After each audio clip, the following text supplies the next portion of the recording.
Hello, it's me again, and I wanted to talk to you about something really important about being a writer. And one of the things is warnings about magazines who are not on the up and up.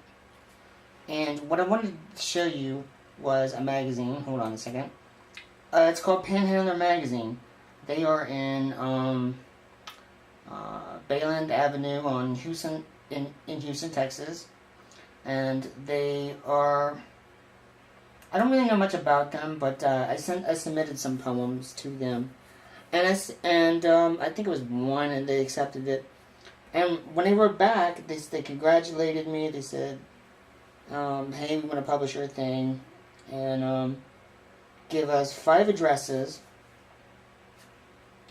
three or four, well, 4 addresses of your friends, and we will give you a contributor copy of the magazine. We will mail free copies out to your friends." And I was like really excited. I was thinking this was like on the up and up, and this was like in June. I got this. So I was really excited about it all, and so I gave them my address. I gave them my friends' addresses, and I was excited. I mean, now I knew that it was a small magazine, and I love small magazines. I mean, I love it when people get together and they make handmade magazines like this. I'm in this too, and they actually paid me $1 to be in this magazine, which is kind of funny. And it's pretty well made for what it is. Although they didn't edit or ask me to edit anything. So anyway, a month goes by, another month goes by. I email them. And so it's like September. I'm emailing them. I'm saying, well, by August, I'm emailing them saying, when is my magazine going to show up? And they never write me back. I write to them on their MySpace page. I write to them through their various email addresses. And no word, nothing. So the warning is that I'm gonna give you is that when you submit something, be prepared to be disappointed by somebody, and don't get your hopes set up so high, because they obviously don't know what they're doing. Now, I'm not saying that you purposely decided to not mail anything out to anybody. All I do know is that they're not professional, and they don't know what they're doing. So, warning so far, do not submit anything to Panhandler Magazine. And since I haven't seen it, I can't tell you to buy it. Although, I want to tell you not to buy the magazine, because if you do, you might not get it, and they might keep the money. I don't know who they are. I mean, they don't know how to write email addresses, so I'm assuming they don't know what they're doing. So, also, I would like to add, there's also another magazine called Panhandler Magazine in Florida, so don't get it confused with the one in Florida. So again, Panhandler Magazine, not a good idea to submit to. And I'm going to submit this to them. I want to mail them this little review of mine, and maybe, possibly, I can get them to send me my magazine. Because I doubt if they'll even send it to my friends.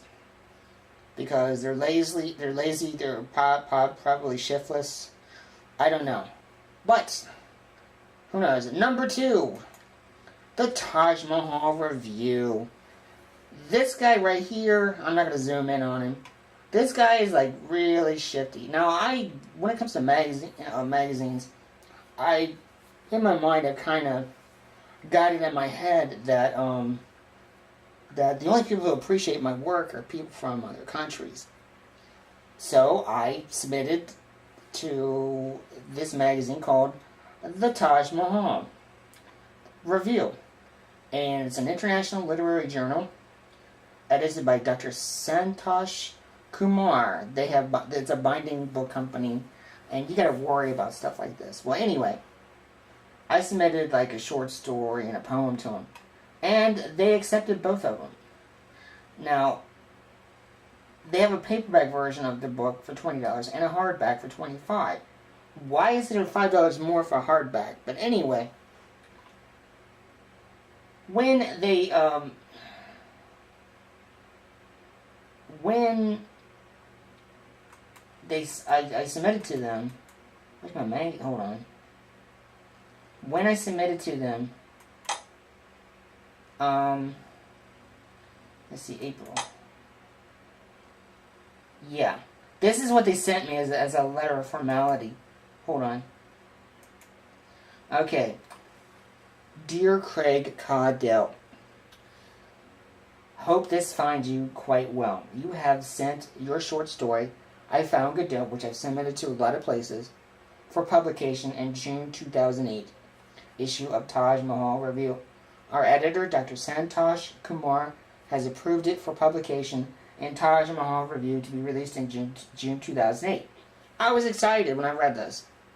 Proudly by Cyberwit from the finest paper and composing, including beautiful cover and design. Who cares? Taj Mahal Review gives you the finest that the publishing. This is how they wrote that the publishing has to offer. They can't even speak English, and yet they're fucking saying this. And this is a global feel with authors around the world. We are a small press publisher. So, here's the clincher. So, cannot afford international shipping and handling charges to send the book of more than 350 pages from India to your country. And yet, it costs $20 for a paperback and $25 for a hardback. And yet, they can't afford postage. So, in other words, let's see. In other words, then it says, will it be possible for you to subscribe to the journal in just $17 per copy only after it is released in June 2008? My answer was no. The author will also receive a free gift with the subscription. Doesn't stipulate what the free gift is. Why don't you just forego the free gift and just mail me the goddamn magazine, right? No.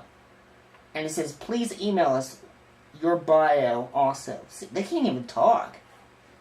And it says, a kind reply will much oblige.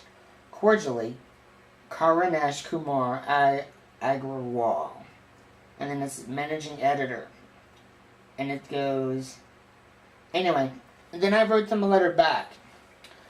And then I said, my response, well, in honesty, I am glad that you like the story. However, I'm quite used to getting complimentary copies from magazines, and lately, actually getting paid for it. I'm in the process of moving in a month or so. If I had known you didn't give magazines, maybe I wouldn't have submitted. I never thought I'd ever say this, and I wrote this, I never thought I'd say this. If you want to publish a short story, go ahead. If not, that's okay too. Take care. But, later on, I said no. They accepted a poem I wrote, and they gave me the same formality letter, which starts that way. And so it's like, in other words, they don't even fucking read your emails or even your writings. I'm assuming they don't read it, and at least not enough to actually, look for content and actually see who wrote it. They were going to get me to, if they didn't read it, because if they read my first rejection letter of turning them down, then they wouldn't have accepted me in the same journal for a poem like 3 weeks down the road. So, in other words, it's a scam. It's like another one of those book publishing companies that publish, they con you into buying their hardbound, copy of your poem. It's a contest, and you didn't win, but you're going to be in it. So, the book is on sale. And I've known lots of people who have been really disappointed by that. So, in other words, this is another scam. So, do yourself a favor. I have nothing against India personally, and I'm sure they actually have a legitimate literary magazine. But I'm assuming, from my own personal experience, that it's kind of shady. Taj Mahal Review is a shady magazine. And I'm gonna say this, do not submit or buy anything from Taj Mahal Review because it is so shady. So with that, I will say goodbye, and I will leave you alone, and I may not see you until I get my tooth yanked out, so wish me luck.